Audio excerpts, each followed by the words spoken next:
안녕하세요. 저는 서울 관악구에 살고 있는 30대 후반의 미혼 여성입니다. 저는 얼마 전에 하마터면 지옥의 구렁텅이에 빠질 뻔했었어요. 제가 결혼을 하려고 했었던 예비 남편에게 엄청난 문제가 있었거든요. 아니, 그건 그냥 문제 정도가 아니었어요. 그 문제로 인해 그 인간과 제가 법적으로 얽혀 인생 처음으로 변호사를 선임하고 고소를 하고 경찰서와 법정을 들락거리는 경험까지 하게 되었거든요. 참 돈 주고도 못 살 경험들이었죠. 열 길 물속은 알아도 한 길 사람 속은 모른다는 말이 어떻게 나오게 된 말인지를 알겠더라고요. 저는 결혼을 하려고 할 정도로 제 예비 남편에 대해서 잘 알고 있다고 생각했었거든요. 하지만 그건 저 혼자만의 생각이었습니다. 하긴 몇십 년을 함께 부부로 산 사람들도 서로에 대해서 잘 몰랐다며 이혼을 하는 세상인데 저는 뭘 믿고 고작 몇 년의 연애로 그 인간을 다 안고 생각했었을까요? 저는 비록 뼈와 살을 내어주면서 겪지 않아도 될 경험으로 알게 된 사실이었지만 지금 제 이야기를 듣고 계시는 여러분은 저 같은 경험이 없으시길 바랄게요. 저희는 여러 커플들과 마찬가지로 평범한 연인이었습니다. 그 사람이나 저나 어디서나 흔하게 볼 수 있는 평범한 사람들이었고요. 다만 조금 특별했던 건 남자친구가 그렇게나 사랑꾼이었다는 사실이었어요. 연애의 기준이 까다로운 주변의 제 친구들마저도 전부 다 인정을 할 정도로요. 남자친구를 처음 만난 건 2년 전 어느 가을이었습니다.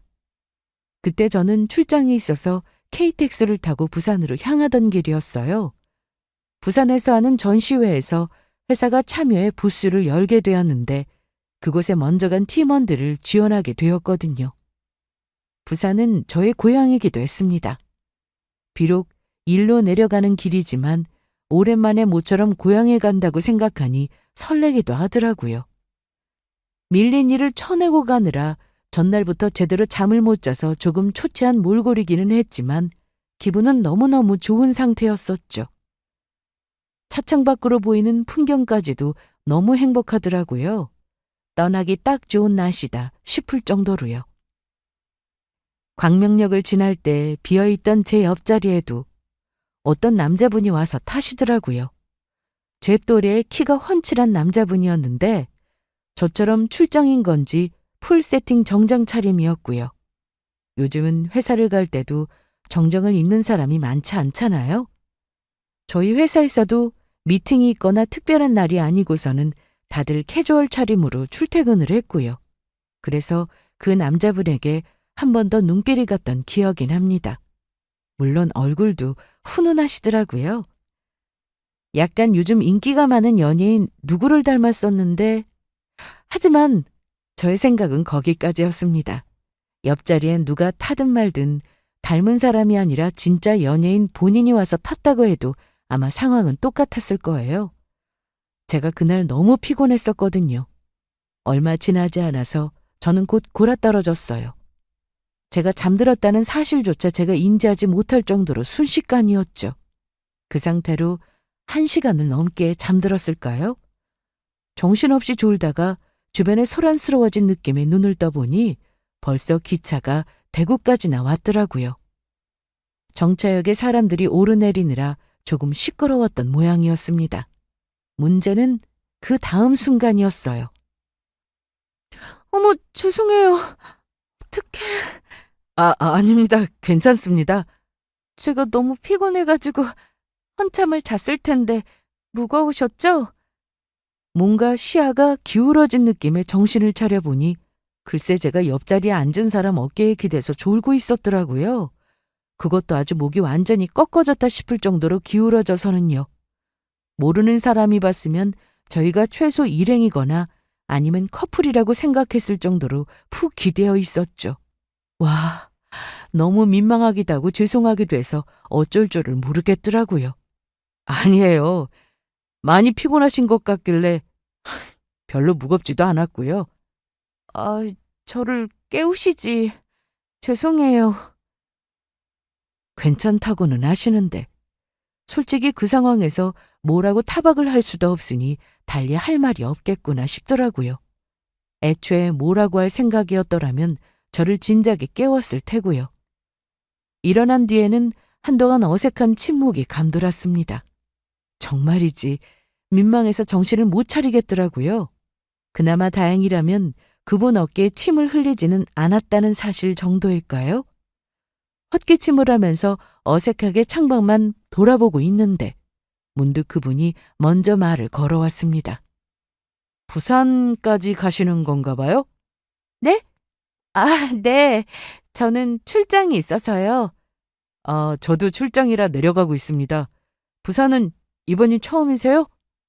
그러시구나. 아니요. 저는 고향이 원래 부산이기는 해요. 부산은 초행길이세요?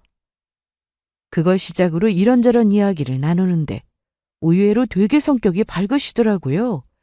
대구에서 부산에 도착할 때까지 끊이지 않고 계속 이야기를 나눌 정도로 대화도 잘 통했고요. 사귀고 나서야 알게 된 사실이지만 회사에서 직무가 영업직이라고 하시더라고요. 그 이야기를 듣고 나니 그래서 이렇게 말씀을 잘하시나 싶기도 했습니다. 혹시 괜찮으시면 나중에 서울에 돌아가서 차나 한잔 할까요? 그럴까요? 네, SNS 하시는 거 있으면 계정 좀 알려주세요. 연락처를 알려주시면 더 좋고요. 사실 직장 생활을 하다 보면 모르는 사람과 이렇게 편하게 대화를 하는 것도 새로운 친구를 만나서 사귀는 것도 쉬운 일이 아니더라고요. 물론 업무적으로는 매일 모르는 사람들과 만나서 대화를 나누지만 그 사람들과 절대 친구가 될 수는 없는 관계니까요.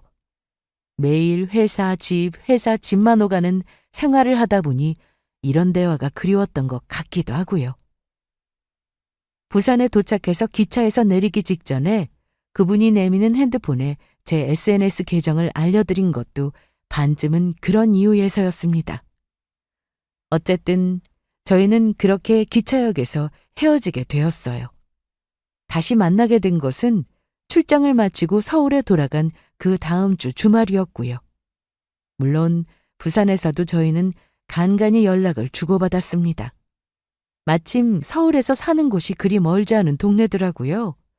그렇게 가끔씩 만나서 커피를 마시고 그 다음에는 식사를 하고 또 그 다음번에는 함께 영화를 보고 저희의 만남은 친구처럼 편하게 이루어졌습니다. 그리고 서로에 대해서 어느 정도 잘 알게 되었다 싶을 때쯤 그 사람의 고백으로 저희는 사귀게 되었고요. 저로서는 2년 만의 연애였습니다. 그동안은 일만 하느라 연애는커녕 소개팅도 제대로 못 나갈 정도로 바쁘게 지냈었거든요. 사람들이 흔히들 하는 말로 연애도 결혼도 전부 다 타이밍이 맞아야 하는 거라고 하잖아요.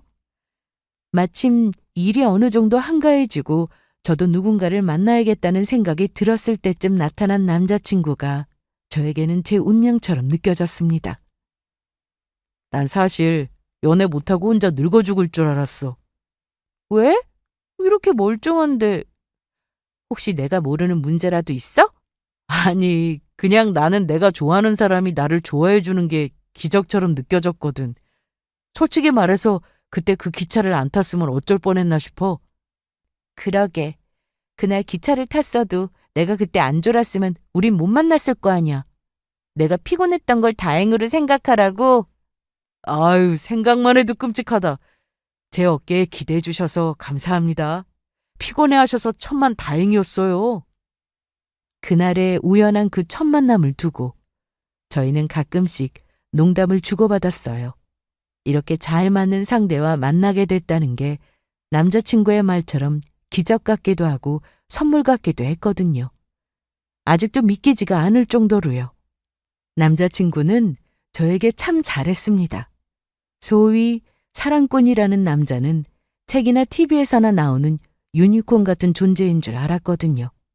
그런데 지켜봤더니 그게 바로 제 남자친구였더라고요. 그동안 어떤 연애를 해왔는지도 알만 했고요. 흔히들 남자들은 눈치도 없고 센스도 없어서 연애하면서 제일 두려운 게 기념일이라는 이야기를 많이 하잖아요. 그런데 이 연애에서는 그게 제 입장이었습니다.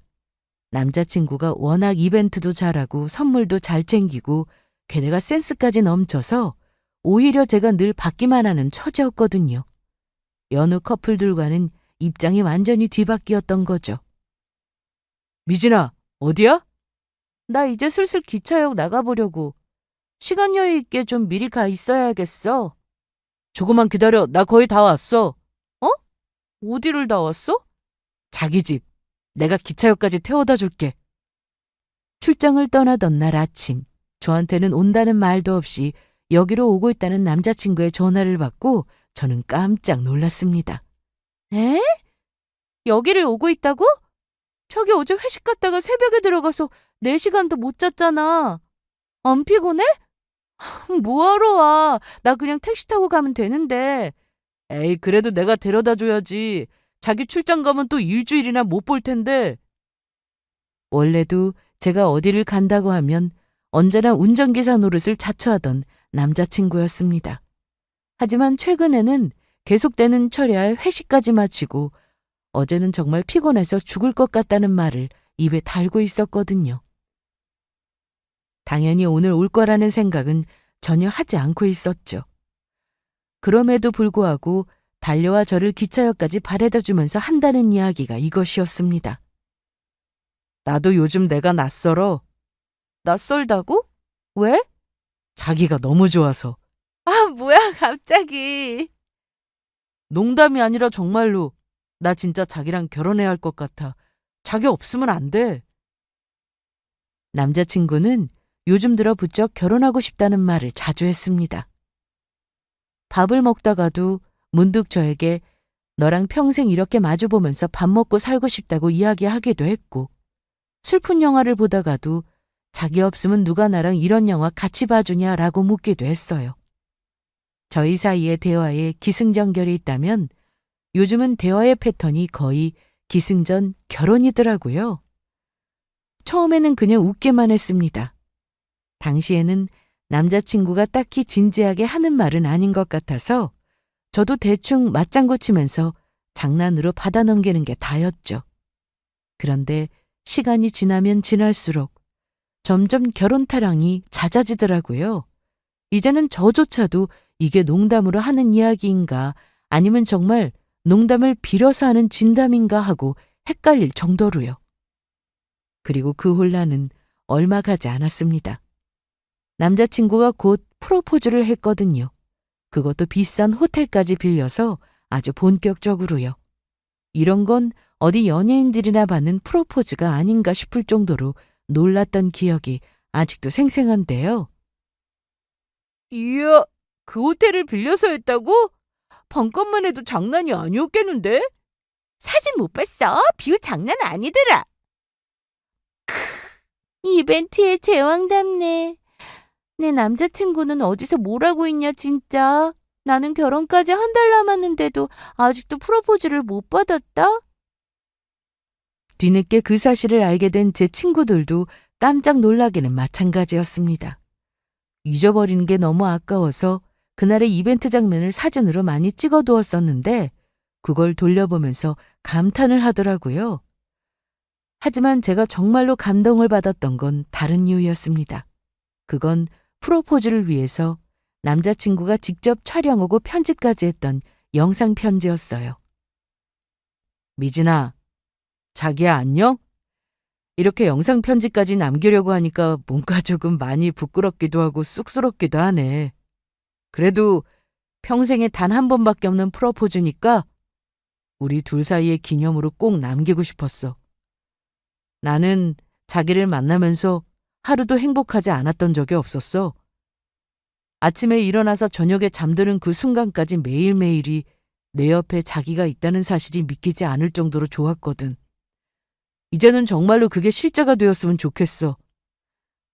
나랑 결혼하자, 미진아. 내가 행복하게 해줄게.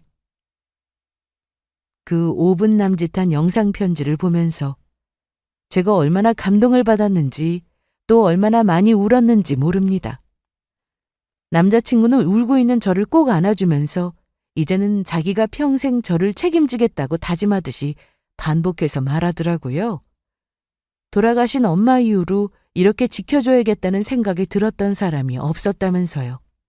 저는 그날 그 프로포즈에 바로 승낙을 했고 저희는 그렇게 결혼을 준비하는 예비 부부가 되었습니다. 준비를 하면서 결혼 정보를 얻기 위해서 카페에 가입도 하고 이리저리 찾아보고 있자니 예비 부부들이 공통적으로 하는 이야기가 있더라고요. 결혼 준비를 하면서 그렇게 많이 싸운다는 말이었죠. 다툼이 심해져서 끝내 파혼까지 하게 된 커플들의 후기도 수두룩했고요. 계속 그런 글들을 읽다 보니 저도 내심 불안한 마음이 들었습니다. 저희가 지금까지 그렇게 사이가 좋았고 싸웠던 적도 거의 없었다고는 하지만 여기에 글을 올린 다른 커플들이라고 그렇지 않았겠어요? 이런 자잘한 다툼과 갈등을 막기 위해 사전에 뭔가 합의나 약속이라도 해야 하는 건가 싶기도 했고요. 그런데 이게 웬걸요? 남자친구는 오히려 결혼을 약속하기 전보다도 더 저에게 잘하더라고요. 그리고 저희 부모님도 제 남자친구를 무척이나 예뻐하셨어요. 제가 결혼을 하겠다는 말씀을 드리기 전에도 두 분이 항상 하셨단 말씀이 있었거든요. 그건 다른 조건들을 따지기보다는 저를 제일 소중하게 생각하는 사람을 만나라는 것이었습니다. 그러니 제 남자친구가 저에게 하는 모습을 보시고는 당연히 좋아하실 수밖에 없었죠. 결혼하거든 너도 신랑한테 잘해야 한다면서 몇 번을 당부하시더라고요. 그렇게 저희의 결혼 준비는 집안의 응원 속에서 수월하게 진행되고 있었습니다. 아무런 문제 없어도 결혼식을 준비한다는 것 자체가 쉬운 일은 아니더라고요. 결정해야 할 것도 너무 많았고 촉박한 일정 속에서 해야 할 일도 너무나 많았습니다. 일단 인생에 단 한 번밖에 없을 무엇인가를 수백 수천 가지의 옵션 속에서 바로바로 결정을 해야 한다는 사실 자체도 스트레스로 다가올 때가 많았고요. 둘 다 회사를 다니고 있는 입장이다 보니 평소 같았으면 퇴근하고 여유로운 시간을 보낼 것도 결혼 준비를 하느라 돌아다니느라 피곤이 쌓여만 갔고요. 그런 저를 위해 남자친구는 자주 선물을 하고는 했습니다. 미진아, 많이 피곤하지? 이번 주말에는 하루만 쉴까? 너무 힘들다 진짜. 너 어제 회사에서도 졸았잖아. 내가 우리 자기 피로 풀리라고 선물 사왔지? 제 눈앞에 내민 박스를 열어봤더니 제가 돈 모아서 사려고 했던 비싼 코트더라고요. 저는 깜짝 놀라서 물어봤습니다. 갑자기 무슨 선물이야? 오늘 무슨 날인가? 아닌데? 아무 날도 아니야. 그냥 며칠 전에 나 투자한 데서 돈이 들어와서 그래. 처음 있는 일은 아니었습니다. 그전에도 남자친구는 가끔씩 본인이 투자를 한 곳에서 돈이 들어왔다며 제가 가지고 싶어 하던 것들을 선물을 하고는 했었거든요. 아, 나한테도 비밀이라던 그거? 별거 아니고 자세히 설명하기가 좀 그래서 그랬어. 그래, 알았어. 에이, 삐졌어? 아니, 나는 뭐 불법적인 건가 싶기도 하고 그냥 하도 말을 안 해주니까 궁금해서 그러지. 문제는 남자친구가 그게 무슨 투자냐는 제 말에 한 번도 명확한 대답을 해준 적이 없었다는 사실이었습니다. 사람 심리라는 게 참 그렇더라고요. 처음에는 저도 그냥 대수롭지 않게 물어봤을 뿐이었는데 막상 남자친구가 정확한 대답을 해주지를 않으니까 괜히 더 궁금해지는 거 있죠? 더군다나 저에게는 한 번도 비밀이라고 할 만한 일을 만든 적이 없었던 사람이었는데 말입니다. 그동안은 제가 뭘 묻든 조금의 망설임도 없이 꼬박꼬박 대답을 하던 사람이었거든요. 불법적인 거 아니야, 절대로. 내가 그렇게 위험한 일을 하겠어? 이제 앞으로 먹여 살려야 할 와이프도 생기는데. 그런데 왜 말을 안 해줘? 알았어. 이거 사실 VIP 회원제로만 운영되는 거라서 내 친구들이나 친한 지인들 아무한테도 알려준 적이 없었거든. 어차피 알려준다고 해도 걔네들은 들어오지도 못하는 데라 괜히 좀 그렇잖아. 그래도 자기는 이제 나랑 결혼할 건데 궁금하다고 하면 이야기해줘야지. 그런데 그날은 어쩐 일인지 저에게 투자처가 어딘지 어떻게 운영이 되는 건지 자세히 설명을 해주더라고요. 듣고 보니 제가 우려했던 것처럼 불법적이거나 한 일은 아닌 것 같았습니다.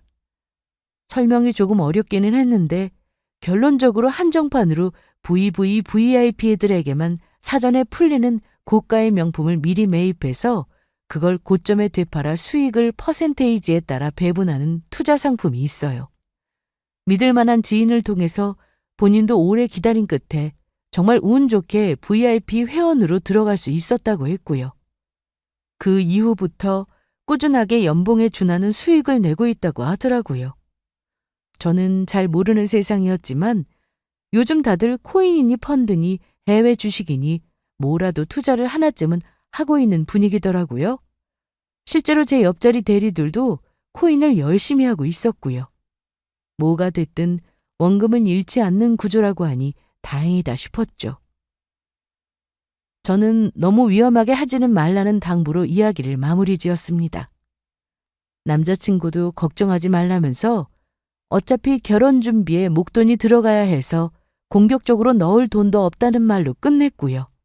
그리고 바쁜 일정 속에서 그 이야기는 제 머릿속에서 차츰 잊혀져 갔습니다.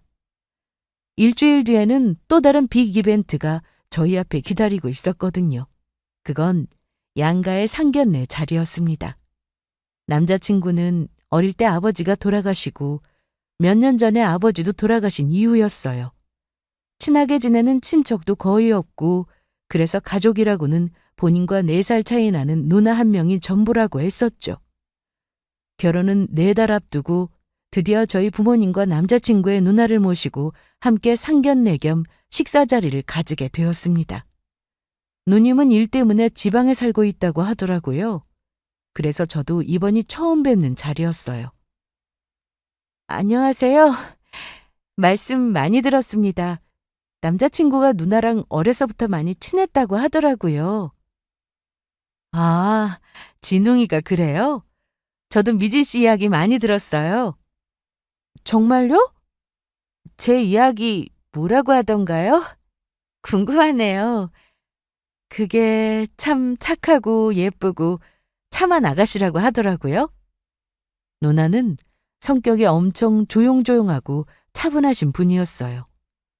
활발하고 말도 잘하는 데다 사람 사귀기를 좋아하는 제 남자친구와는 성격이 거의 정반대다 싶을 정도더라고요.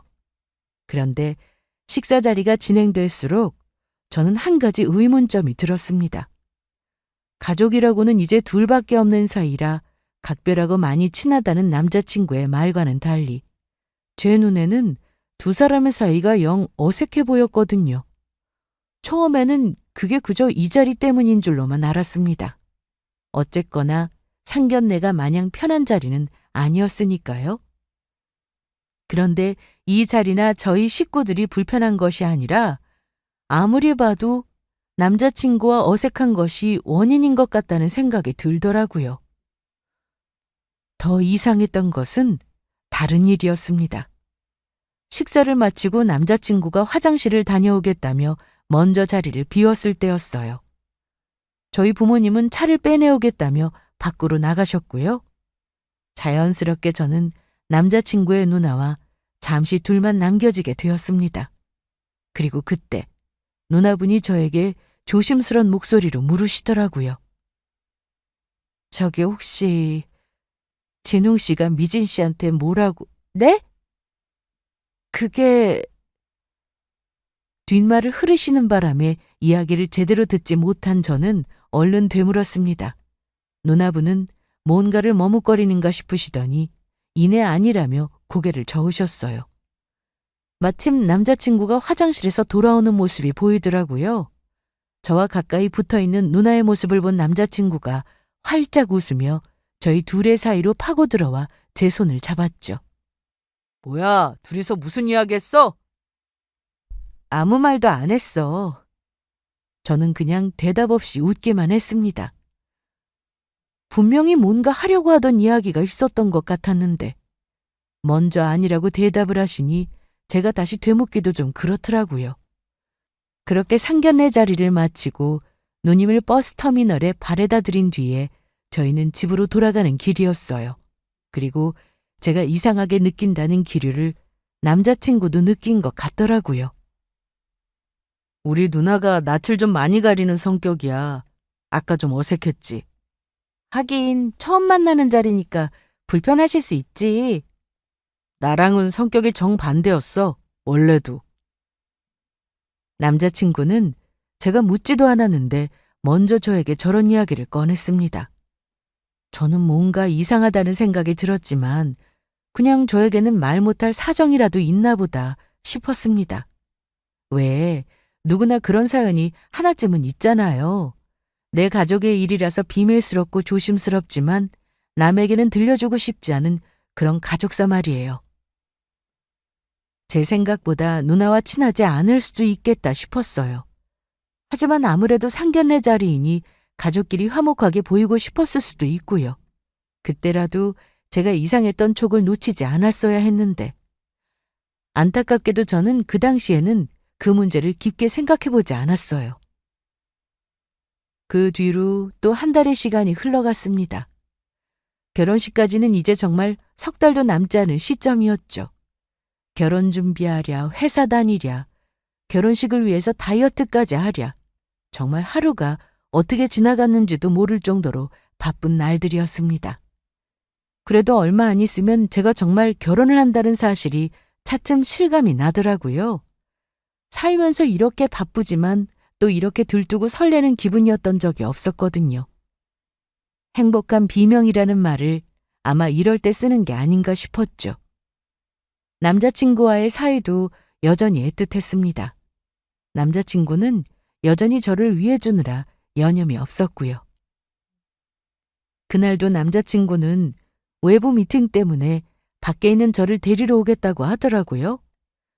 제가 거래처 직원들과 미팅을 끝낸 후에 강남에서 회식 겸 저녁을 먹고 있었거든요. 남자친구는 약간의 야근이 있었는데 제가 회식을 마칠 시간쯤이면 마무리가 될 것 같다며 데리러 오겠다고 하더라고요. 남자친구가 출발했다는 메시지를 보냈고 저는 조금 더 걸릴 것 같으니 도착하거든 근처에서 조금만 기다려달라는 답장을 보냈죠. 그런데 그 답장을 보내자마자 얼마 지나지 않아서 회식 자리가 먼저 끝나게 되었습니다. 오히려 기다리게 된 것이 남자친구가 아니라 제가 된 것이었죠.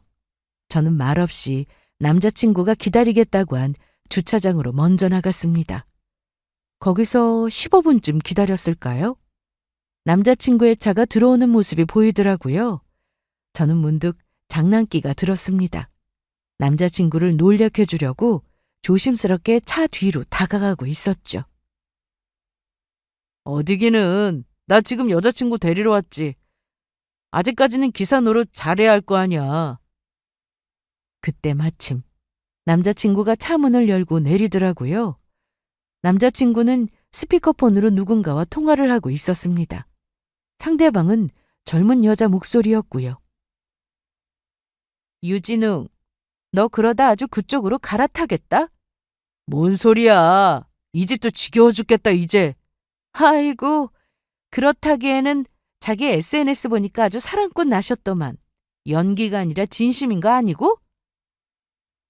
그런데 대화 내용이 뭔가 이상하더라고요. 여자의 목소리에는 빈정거림이 가득했습니다. 남자친구는 어이가 없다는 듯 웃더니 한층 부드러워진 목소리로 여자를 달래면서 대답했어요. 진심이겠어 내가? 다 아는 사람이 왜 이래? 뭐 때문에 또 불났어? 몰라. 다 알아도 너 그 여자 만나는 거 생각하면 질투난단 말이야. 어이구, 질투나셨어 우리 마님이? 이거 큰일 났네. 내가 엄청 잘해야겠네. 짜증나 진짜. 그래서 그 짓은 언제까지 할 건데? 얼마 안 남았어. 이미지는 식만 치르면 바로 버려야지. 그 전에 물론 중요하게 할 일은 끝내고. 그 순간 저는 얼어붙은 머릿속이 쩡하고 울리는 듯한 느낌을 받았습니다. 저는 덜덜 떨리는 두 손으로 입을 틀어막았어요. 내가 도대체 무슨 소리를 들은 거지? 처음에는 이해가 되지 않더라고요. 아니, 이해하고 싶지가 않았다는 말이 더 정확했겠네요. 누군들 믿을 수가 있었겠어요? 그러니까 나랑 결혼을 하려고 했던 내 남자친구가 사실은 따로 만나는 사람이 있었고, 심지어 그 여자가 나보다 더 먼저인 것 같은 이 상황을요. 거기다 식만 치르면 바로 버리겠다니. 심지어 그 연기는 계속할 생각도 없는 시한부라는 이야기였습니다. 그건 처음부터 작정을 하고 저를 만났다는 소리나 마찬가지였죠. 저는 제가 무슨 정신으로 그 자리에 서 있었는지도 모를 지경이었어요. 정말 너무 충격적인 이야기를 듣고 나니 사람이 아무것도 할 수가 없고 아무 말도 할 수가 없더라고요. 저는 그 자리에서 뒷걸음질을 치다 따져볼 생각도 하지 못한 채 도망치듯 큰 길로 달려나갔습니다. 정신없이 택시를 잡아타고 집으로 돌아오는데 눈물이 쏟아지더라고요. 택시 기사님이 괜찮냐고 자꾸 뒤를 돌아볼 정도였어요. 저는 꺽꺽거리는 소리까지 내면서 울음을 터뜨렸고 기사님이 조심스럽게 건넨 휴지에 얼굴을 파묻었습니다. 집에 도착하고 났더니 부재중 전화가 수십 통이 찍혀 있더라고요. 그 인간의 전화였어요. 도대체 어디냐는 말에 저는 메시지를 찍었습니다. 집에 갈 것 같았는데 3차를 가게 되었다고요. 바로 전화가 걸려오더라고요. 목소리를 가다듬고 전화를 받자 그 인간은 여느 때처럼 다정하고도 걱정스런 목소리로 묻더라고요. 아유, 3차 가자고 해? 우리 자기 힘든데 왜 마칠 생각을 안 한대? 그러게. 술 많이 마셨어? 괜찮아? 아니면 나 계속 기다리고 있을까? 그래봐야 3차니까 1시간 남짓 아니야. 아니야. 언제 끝날지를 모르겠어. 기다리지 말고 그냥 먼저 들어가. 이따 나 택시 타고 들어가면 돼. 걱정되는데. 알겠어. 그럼 나 집에 가 있을 테니까 이따 너무 늦거나 택시 안 잡히거나 하면 다시 전화해. 바로 데리러 갈게. 고마워. 저는 사람들이 기다린다는 핑계로 얼른 전화를 끊었습니다. 더 전화를 받고 있었다가는 간신히 진정시킨 목소리를 들킬 것만 같았거든요. 전화를 끊고 거실 바닥에 주저앉아 있는데 택시에서 너무 눈물을 많이 쏟은 탓인지 이제는 울고 싶은 생각조차 들지를 않더라고요. 그냥 이 상황이 현실처럼 느껴지지가 않을 뿐이었습니다. 하지만 이게 현실이었죠. 더 끔찍했던 것은 지금 이 다정했던 목소리가 아까 그 여자를 달래주던 그 목소리보다 더 다정했다는 사실이었습니다. 그러니까 이건 연기였다는 거겠죠. 그냥 기가 막히더라고요. 나는 그냥 사랑하는 사람을 만나서 연애를 하고 더 행복해지고 싶어서 결혼을 하려고 했던 것뿐인데 도대체 왜 내가 이런 일을 당해야 하는 건지 슬픔이 가시자 밀려오는 것은 참을 수가 없는 분노였습니다. 이걸 어떻게 해야 할까? 그냥 아무 말 없이 이대로 저 쓰레기를 버려버릴까? 아니면 속 시원하게 밝히고 낙이라도 한 대 쳐버릴까? 그것도 아니라면 또 다른 선택을 할까? 그 많은 선택지 중에서 저는 한 가지를 골랐습니다. 복수를 하기로 마음을 먹은 거였죠. 이대로 끝난다는 건 너무 쉬운 일 같았거든요. 그 인간과 그 여자는 본인이 저지른 죄값에 대해서 합당한 벌을 받아야만 했어요. 무슨 일이 있더라도 무조건이죠. 그날의 그 사건이 지나간 이후 남자친구 놈은 여전히 저에게 다정했습니다. 당연한 일이었죠. 저에게는 지옥이나 다름없던 그날이 지나갔지만 그 인간에게는 오늘도 어제와 다름없는 보통 날이었을 테니까요. 몰랐는데 저도 연기라면 제법이더라고요.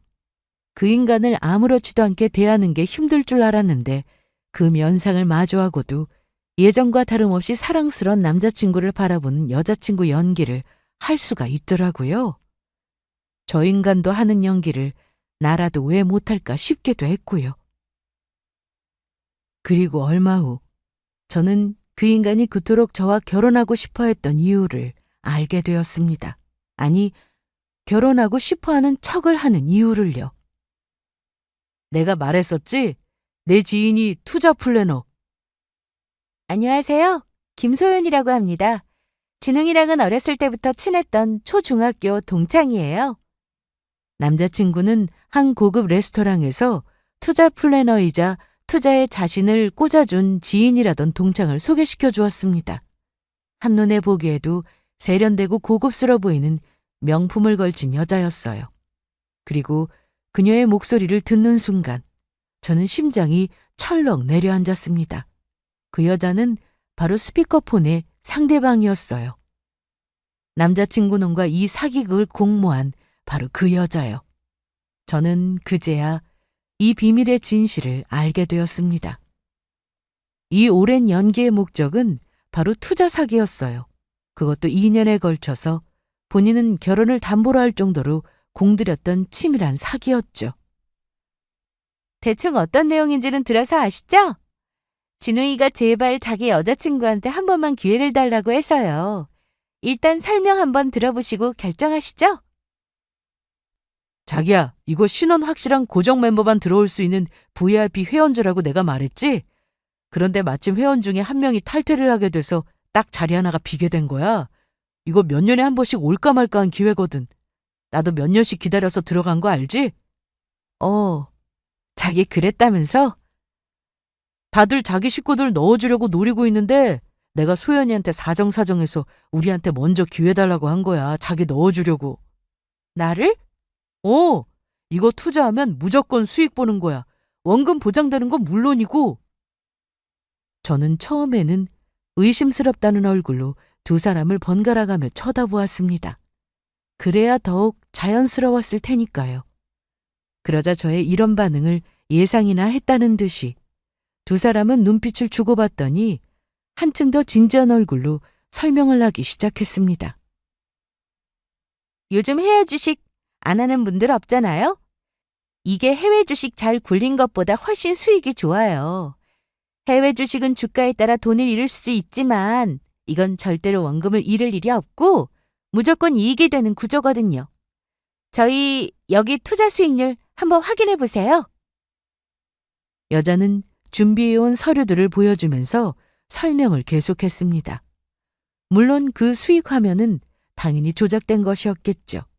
그 중에서도 몇 %나 진실이었는지 모르겠지만 설명은 정말로 그럴듯했습니다.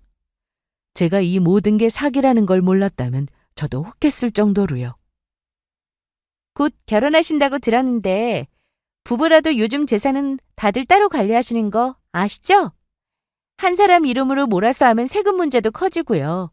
지웅이도 여기서 더 투자 못하는 게 투자 퍼센티지 규정이랑 과세할증 구간에 걸려서 그런 거예요.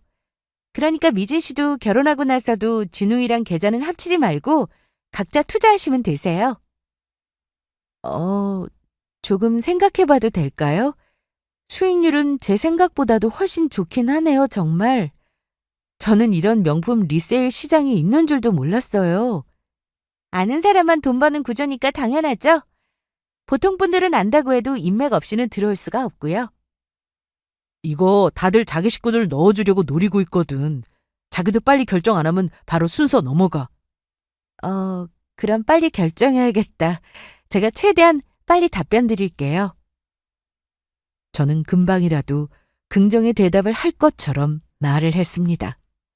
두 사람은 저의 반응에 거의 다 넘어왔다 싶었는지 표정이 밝아지더라고요. 그러면서도 마지막까지 얼른 결정을 하지 않으면 좋은 기회를 놓치게 될 거라며 언지를 주는 것도 잊지 않았죠. 반면 저는 이제 망설일 이유가 없었습니다. 이 사기극의 목적도 알아냈겠다. 이제 남은 건 하나뿐이었거든요. 여보세요? 자기야, 난데 아까 설명해서 좀 헷갈리는 부분이 있어서 자기가 한 번만 더 설명해 줄래? 매달 돈을 입금하면 투자가 순서대로 어떻게 진행된다고? 말이 어려워서 그렇지 이해가 안 될 부분은 없는데. 내가 다시 차근차근 설명해 줄게. 잘 들어봐. 남자친구 놈은 저에게 처음부터 끝까지 하나하나 다시 설명을 시작했습니다. 이 투자 사기가 어떻게 진행되는지 본인 입으로 다 불게 된 거나 마찬가지였죠. 저는 당연히 그 내용을 전부 다 녹취하고 있었고요. 그 밖에도 그 여자가 보내준 명함, 투자 자료, 저와 주고받은 투자에 관한 메시지 등 차례대로 차곡차곡 모든 증거 자료를 모아갔습니다. 그리고 미리 상담을 해두었던 변호사가 오케이 사인이 난 순간 그 증거들을 토대로 남자친구 놈과 그 여자를 한 번에 고소했고요. 형사고발을 당했다는 사실을 알게 된 그놈은 기절할 듯이 놀라서 저에게 연락을 시도했습니다.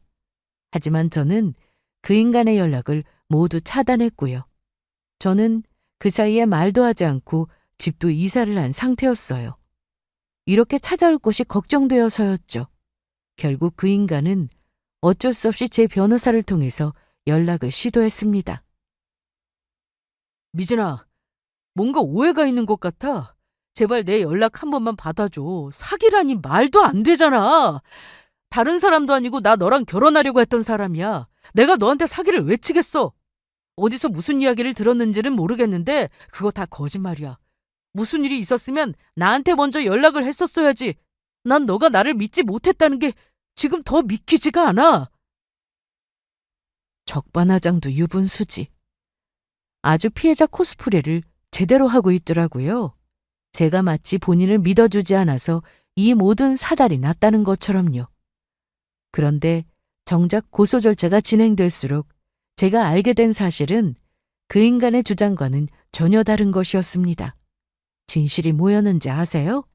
진실은 바로 그 인간이 유부남이었다는 사실이었습니다. 와, 정말 기가 막혀서 그냥 말이 안 나오더라고요. 그러니까 투자 플래너라고 나왔던 그 여자가 그 인간의 원래 여자친구도 아니고 실은 와이프였던 겁니다. 심지어 두 사람은 이미 동종사기 전과도 있었다고 하더라고요. 혼인신고를 하기 전까지는 결혼 여부를 알 수 없는 제도적 허점을 이용해서 결혼식을 전후로 투자를 받으면 바로 잠적을 해버리다 헤어지는 짓을 반복했던 것이었어요. 저희도 혼인신고는 1년 후에나 하기로 미리 합의를 한 상태였거든요.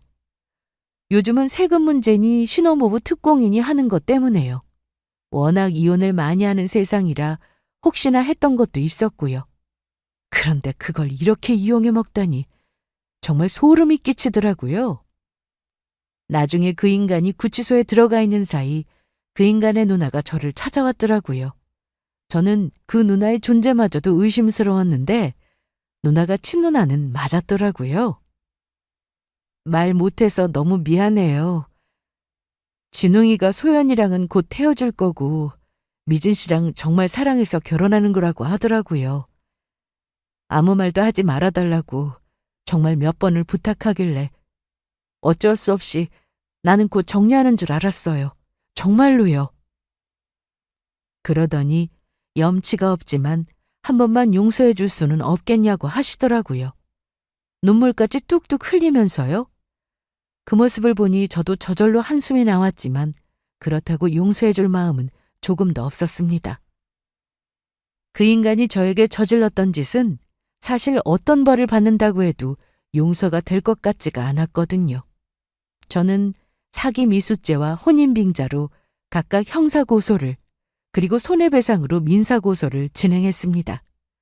증거가 너무 명확했기 때문에 재판은 손쉽게 끝났고요. 절대로 아니라고 소리 지르던 그 인간들도 끝에 가서는 모든 죄를 인정한다고 자백을 하더라고요. 하지만 저를 사랑했던 것은 맞았다느니 하는 헛소리는 그 뒤에도 이어졌습니다. 아마 반성은 틀린 일 같더라고요. 저는 오히려 저를 돌아보게 되었습니다. 내가 그 인간을 너무 쉽게 믿었었나? 조금만 조심했더라면 알아차릴 수 있지 않았었나? 이상했던 조짐들은 없었을까 하는 생각을요. 그런 생각들은 일단 시작하면 꼬리에 꼬리를 물고 이어지더라고요. 저는 재판에서 승소한 이후에도 한동안 잠을 이루지 못했습니다. 눈만 감으면 그 인간이 내뱉던 통화 내용이 귓가에 들려왔거든요. 아무렇지 않게 지내다가도 울컥하는 기분에 자리에서 일어난 적도 한두 번이 아니었고요. 그랬더니 저희 부모님이 그냥 다 없었던 일처럼 잊으라고 하시더라고요. 이미 지나간 일들을 어쩌겠냐고 하시면서요. 밤을 새면서 단 30분을 만나더라도 저를 보기 위해 24시간 제 쪽으로 달려오던 남자친구를 어떻게 믿지 않을 수 있었겠냐고도 하셨죠. 저는 이제 진실이 무엇이었는지, 그 과정은 제 잘못은 없었는지, 저를 더 자책하는 일은 그만두기로 했습니다. 다만 그냥 이쯤에서 모든 것이 마무리된 것을 다행으로 여기기로 했죠. 이제 모든 것을 내려놓고 부모님 말씀처럼 지난 일들은 다 잊고 지내보려고요. 그 인간을 만나기 이전처럼요. 여기까지 들어주셔서 감사합니다.